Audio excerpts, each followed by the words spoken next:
Ms. Dupree for an introduction. Thank you. I'm particularly honored today to introduce the 20 leaders of the Corrections Emergency Response Teams, known as CERT, from across our great state. Before I begin the salute to the CERT leaders, I want to recognize the Central Office administrators from the Department of Corrections and Community Supervision. Their presence here today clearly shows the high regard the department has for these CERT leaders and their team members as they join us to extend thanks and congratulations on a job well done. Acting Commissioner Anthony Annucci, Deputy Commissioner Joseph Fellner, Associate Commissioner Robert Kennedy, Deputy Commissioner Dan Marticello, Assistant Commissioner James O'Gorman, Assistant Commissioner Patrick Griffin, and recently retired Assistant Commissioner Patricia Lacconi. Although I won't be announcing them individually, I'm pleased to recognize the superintendents and deputy superintendents from all 20 of the correctional facilities who are here to also show their support and pride in the efforts of their CERT leaders and members. Now to the honorees of the day. For those who aren't familiar with CERT, they are all dedicated correction officers who volunteer for arduous additional training to respond to any situation within our prison system or communities whenever and wherever they are needed. These teams all responded to the crisis of what was considered impossible. On June 6, 2015, the escape of 2 murderers from Clinton Correctional Facility, Dannemora, my district. Throughout the 23-day search for these inmates, CERT members worked 16 to 24-hour shifts under hot, humid, often torrential rainy conditions, searching dense forests where visibility was compromised.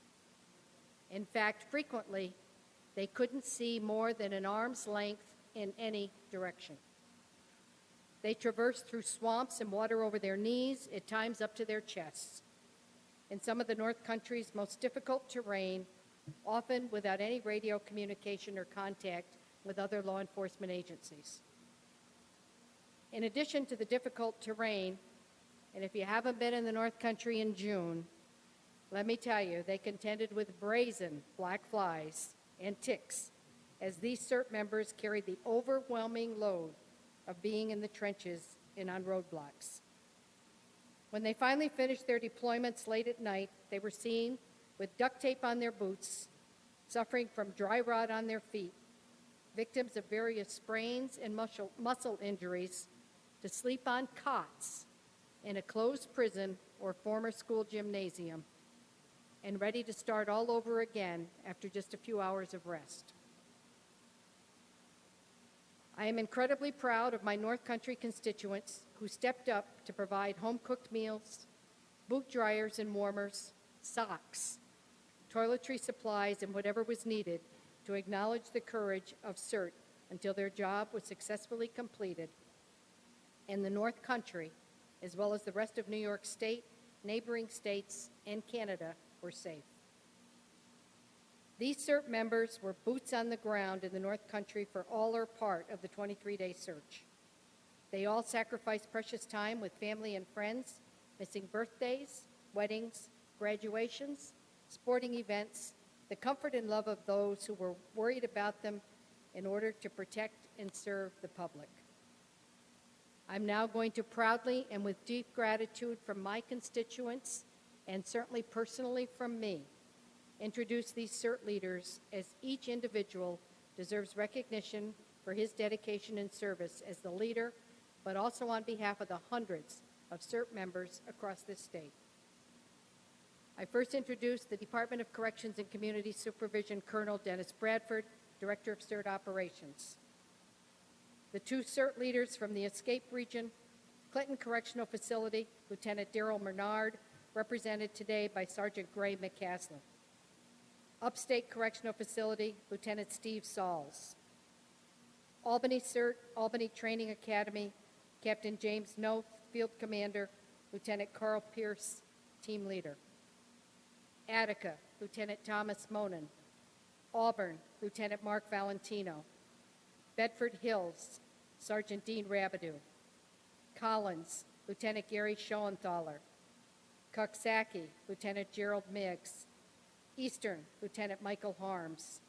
Elmira, Lieutenant John Randall, represented by Superintendent Paul Chapius.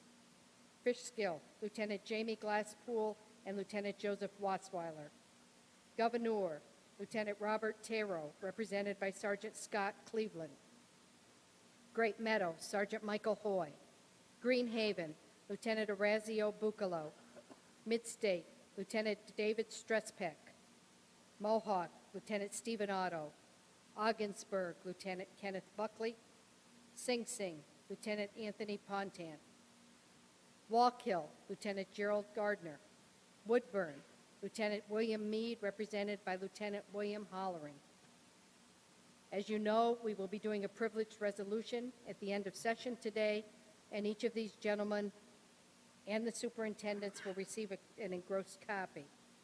Mr. Speaker, I ask that you welcome Colonel Bradford and the CERT leaders in recognition of the participation by hundreds of CERT members for the tenacious efforts of these meritorious correction officers who were instrumental in the successful conclusion of this search without injury or death to any law enforcement personnel or private citizens.